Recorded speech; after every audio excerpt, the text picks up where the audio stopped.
Nikdy by ma nenapadlo, že začnem zarábať na nehnuteľnostiach so 100 eurami.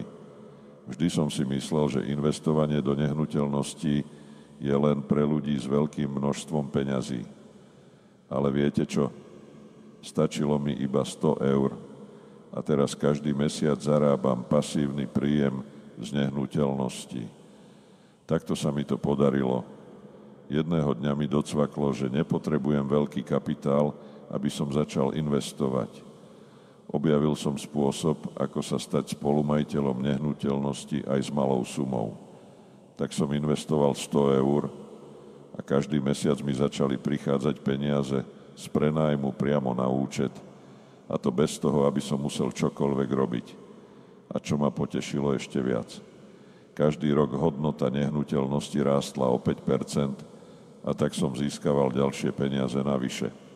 To znamená, že moja investícia nielenže každý mesiac prinášala príjem z prenájmu, ale každý rok som dostával ešte viac, pretože nehnuteľnosť bola čoraz cennejšia. Najlepšie na tom je, že to isté môžeš urobiť aj ty. Nepotrebujete obrovské sumy, aby ste začali. Stačí malý krok, správne rozhodnutie a uvidíte, ako vaše peniaze začnú pracovať za vás. Takže prečo nezačať už dnes?